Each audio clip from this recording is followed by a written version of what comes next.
Миокардниот инфаркт или меѓународно познат како срцев удар представува изумирање, пропаѓање или некроза на срцевиот мускул, кој што настанува заради запушување на некој од артериите која што го храни срцевиот мускул, при што сегментот или делот од миокардот кој што се наоѓа под запушениот затнатиот дел на коронарната артерија, значи нема доволно дотор на крв, а со тоа на хранливи материи и кислород, поради што пропаѓа, изумира, а со тоа ја губи својата функција.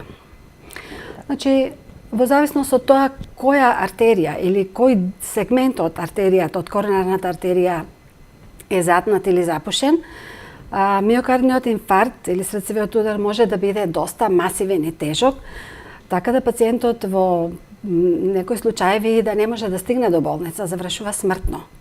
Меѓутоа, ако е некоја помала или подистална гранка, значи може да се спаси пациентот. Според најновите сознанија од Институтот за јавно здравје во Македонија, значи некаде просек околу 4 пациенти умираат од миокарден инфаркт, додека во Соединетите Американски држави оваа бројка на годишно ниво пресметана е околу 1 милион пациенти. Така. 4 пациенти се дневно во цела Македонија. Да. Тоа сепак и не е мала бројка што умираат од миокарден инфаркт. Не стигнуваат до болница.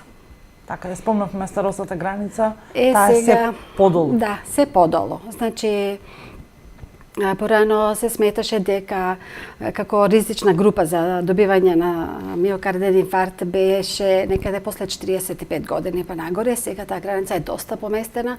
Имаме пациенти со 30 години, па дури помлади со миокарден инфаркт. Така. Се почесто е помлади. Така, кои се најголемите ризик фактори за... Значи, причина за настанување на миокарден инфаркт, всушност, причина тоа се ризик фактори. Постојат повеќе ризик фактори и за да настане миокарден инфаркт, потребно е да имаме делување на повеќе ризик фактори. Тие ризик фактори се поделени воглавном во две групи. Ризик фактори кај кои што можеме да делуваме и ризик фактори кај кои што не можеме да делуваме.